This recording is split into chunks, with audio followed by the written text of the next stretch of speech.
오늘 6월 1일을 부동산 시장 안팎에서는 운명의 날이다 이렇게 불러왔는데요. 오늘을 기점으로 각종 부동산 세금 대상자가 결정되고 또 여러 제도도 달라지기 때문입니다. 자, 앞으로 집값 안정의 변곡점이 될지 주목되는데요. 자세한 내용 취재 기자와 짚어보겠습니다. 신윤정 기자. 네, 경제부입니다. 예. 자, 먼저 오늘부터 다주택자 양도세 중과세가 시행이 되는데요. 구체적으로 세금이 얼마나 늘어나는 겁니까?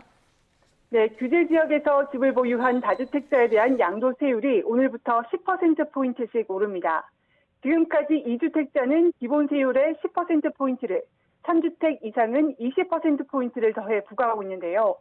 오늘부터는 2주택자는 20%포인트를, 3주택자는 30%포인트가 더해집니다. 이에 따라 양도세 최고세율은 75%까지 올라갑니다. 예를 들어 5년 전 서울에 있는 아파트를 5억 원에 샀다가 10억 원에 팔게 된다면 2주택자는 양도세로 대략 3억 원 정도를, 3주택자라면 3억 5천만 원 정도를 내야 합니다. 어제까지 팔았다면 대략 양도세 5천만 원씩을 덜 낼 수 있었습니다. 네.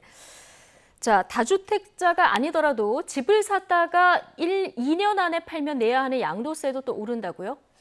네, 그렇습니다. 다주택자가 아닌 1주택자라도 하더라도 주택 보유 기간이 짧다면 양도 차익 대부분을 세금으로 내야 합니다. 지금까지는 1년 미만을 보유한 주택을 거래할 때는 양도세율 40%가 적용됐고 1년 이상은 기본세율이 적용되는데요. 오늘부터는 1년 미만은 양도세율이 70%로 올라가고 1년 이상 2년 미만은 60%로 올라가기 때문입니다.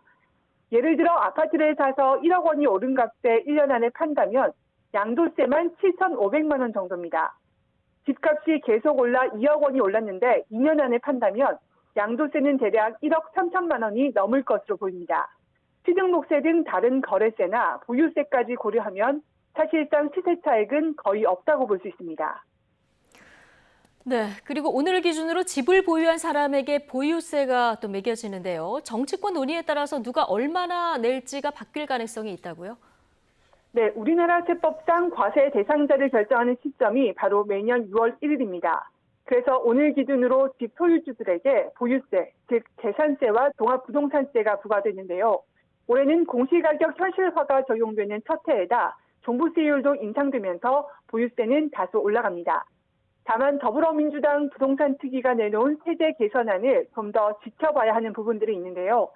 재산세는 감면 상한선이 기존 공시가 6억 원에서 9억 원으로 높아질 것으로 보이는데 이달 중 세법 개정을 완료해야 마침표가 찍힙니다.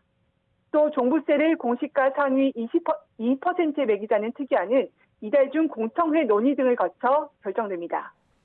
예.